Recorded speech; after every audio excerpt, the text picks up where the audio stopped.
ملک غریب ہے، توقع بھی ہماری اسی حساب سے ہونی چاہیے. ٹھیک ہے. عوام کی توقع بھی ٹھیک نہیں ہے.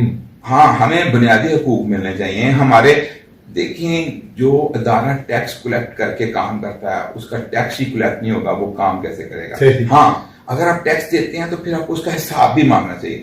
ہاں یہ آپ کا رائٹ بنتا ہے کہ آپ سب سے پہلے اپنے ادارے سے کہیں کہ کتنا ٹیکس کلیکٹ ہوا ہے اور وہ کہاں کہاں لگا ہے. لیکن ہاں یہ بات جو بندہ کرے گا اس کو شاید ادارہ پسند نہ کرے یا ایسا کرنا بھی پسند نہ کرے، لیکن ہونا یہ چاہیے. اور اسی طرح سے اس ٹیکس کی کلیکشن کے مطابق ہی توقع کرنا چاہیے. ہاں مجھے ایک بات لگتی ہے کہ اگر ادارہ یہ بتا دے کہ اتنا ٹیکس کلیکٹ ہوا ہے تو پھر شاید لوگوں کو بھی صبر آ جائے کہ اتنا کلیکٹ ہوا ہے اور اتنا ادھر لگا ہے، تو پھر شاید لوگوں کو بھی کوئی سیٹسفیکشن لیول بڑھ جائے. لیکن ابھی لوگ یہ سمجھتے ہیں کہ یہ سارا کچھ کھا جاتے ہیں اور ہمیں کچھ نہیں ملتا اور ان کو خود ہی نہیں پورا آتا. تو یہ پرسیپشن بھی چینج ہو سکتی ہے اگر اس کو شفاف بنا دیا جائے، یعنی کہ اکاؤنٹیبلٹی اور ٹرانسپیرنسی اگر بڑھا دی جائے تو پھر لوگوں کا بھی اعتماد بڑھ جائے گا. لیکن ابھی تو لوگوں کا ٹرسٹ لیول تو بالکل نہیں ہے. اور اس میں لیکن میں اپنے طور پہ یہ کہتا ہوں کہ لوگوں کی توقعات بھی ذرا تھوڑی غیر سنجیدہ اور وہ ہیں غیر حقیقی ہیں. اب اس میں ظاہر بات ہے کہ پلینگ گراؤنڈ ہونا چاہیے، ظاہر بات ہے کہ ہر سہولت ہونی چاہیے، لیکن ہونی تو ہماری جو مجموعی آمدنی کے مطابق ہی ہونا ہے نا. ہماری جتنا ٹیکس کلیکٹ ہوتا ہے. بٹ صاحب آپ کی بات ٹھیک ہے، لیکن جو بنیادی سہولت ہے، پارک ہونا چاہیے چھوٹا سا، یا ہاسپٹل نہیں ہے، 1.5 لاکھ کی آبادی ہے کنٹونمنٹ بورڈ کی، یہاں پہ یہ بنیادی سہولت ہے ایک عام شہر. تو سر وہ ٹیکس منی سے ہی ہے نا. لیکن 78 سال ہم نے گزار دیے. سر کنٹونمنٹ بورڈ نے کوئی مل نہیں لگائی ہوئی کہ جس کی آمدن سے انہوں نے پارک بنانا ہے. انہوں نے ہماری ٹیکس منی سے پارک بنانا ہے. پنجاب گورنمنٹ بنا دیتی ہے. پنجاب گورنمنٹ کا یہ علاقہ نہیں ہے.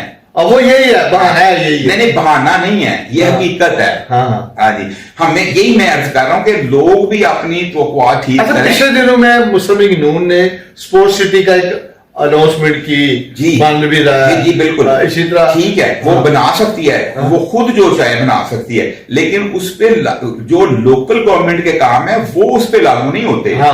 وہ جو جتنے مرضی پروجیکٹ یہاں پہ کرے. لیکن جس طرح سے یہاں پہ جس علاقے میں ہم بیٹھے ہوئے ہیں یہاں پر بھی ہمارے ایم ایل اے صاحب نے ایک گرانٹ دی ہے جس کے نتیجے میں یہاں پر ساری گلیاں تعمیر ہوئی ہیں. یہاں پہ بھی گلیاں موجود نہیں تھی.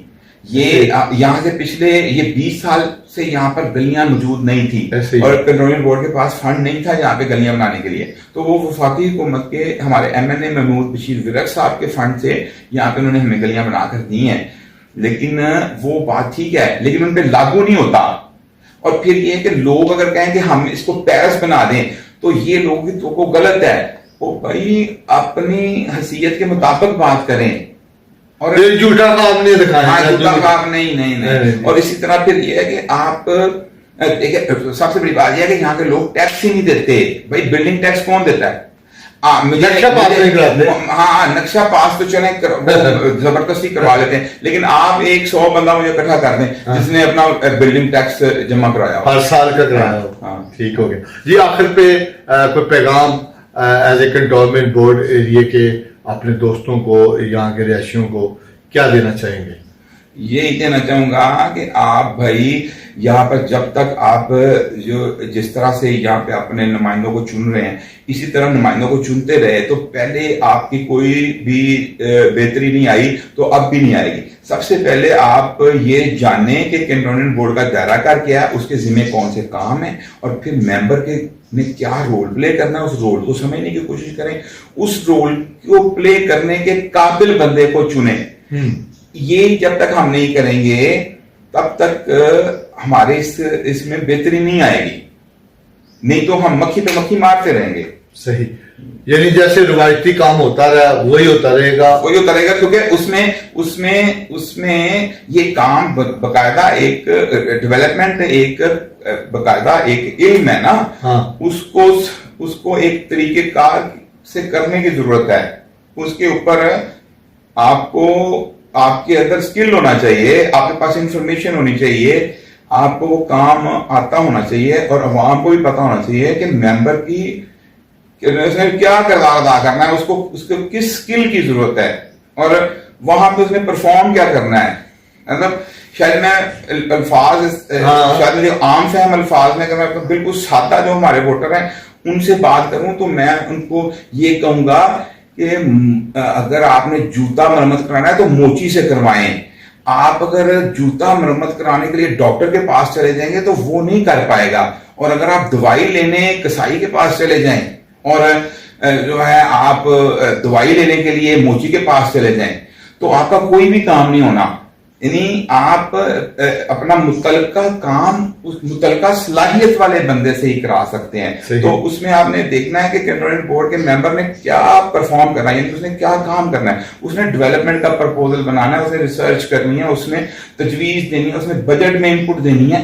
تو اس طرح کا جو کام جس کو آتا ہو یا کر سکتا ہو یا سیکھ سکتا ہو اس بندے کو ممبر بنائیں. صحیح. یعنی بعض دفعہ یہ ہوتا ہے کہ ایک کنٹونمنٹ بورڈ کا ممبر ہو, اس کو ایم این اے کی ذمہ داری سونپ دیتے ہیں لوگ, تو کو رکھتے ہیں وہ رکھنا اور بات ہے, لیکن جس ممبر کو چنتے ہیں اس میں وہ یہ صلاحیت نہیں دیکھتے کہ یہ ہمارا جو متعلقہ کام کر سکتا ہے کہ نہیں کر سکتا. وہ دیکھتے ہیں کہ اس نے ہمارا یہ کام کرنا ہی کرنا. نہیں وہ یا برادری دیکھتے ہیں یا محلے داری دیکھتے ہیں, یا وہ کہتے ہیں کہ یہ بندہ پہلے سے جیتا ہوا ہے, یا کوئی اس طرح کی چیز دیکھتے ہیں, یا اس سے امپریس ہو جاتے ہیں, اس کے مال و دولت سے امپریس ہو جاتے ہیں, یا وہ پیسہ خرچ کرتا ہے, یا بڑے جل سے جلوس کرتا ہے, یا کوئی اپنی کمپین بڑی کرتا ہے, جو بڑا اپنا ہوا بناتا ہے, بڑی کوئی اپنی ہائپ کریٹ کرتا ہے, اس کو مانتے ہیں اور وہ اس سے دھوکہ کھا جاتے ہیں. وہ ان کو دیتا کچھ نہیں ہے سوائے دھوکے کے, لیکن لوگوں کو یہ دل فریبی ہے, لوگ خود دھوکہ کھانا پسند کرتے ہیں. صحیح صحیح. جی میرے ساتھ موجود تھے سرمد رضا نائک صاحب, جو امیدوار ہیں آنے والے کنٹونمنٹ بورڈ گوجرانوالا کے انتخابات میں as a member ward number 4 سے. انہوں نے بڑی کھری اور سیدھی باتیں کی ہیں. انہوں نے دوغلی کوئی بات نہیں کی, کسی چھپ چھپا کے کوئی بات نہیں کی. انہوں نے سیدھی بات کی ہے کہ یہاں پر جو بھی کرنا ہے وہ اس بندے کو ووٹ دیں جو اس کا اہل ہے, صرف دھوکے میں نہ آئے. خرید و فروخت کی سیاست یہاں پر اب نہیں ہوگی. اور خاص کر انہوں نے جو پیر و شیر کے حوالے سے جو اپنی سروس کا آغاز کیا, لوگوں کے لیے ملنا جلنا, ان کے ساتھ ان کے مسائل کو دیکھا, ان کے مسائل کو سنا, یہ ان کی بڑی ایک سیاسی طور پر قدر کی نگاہ سے لوگ دیکھ رہے ہیں.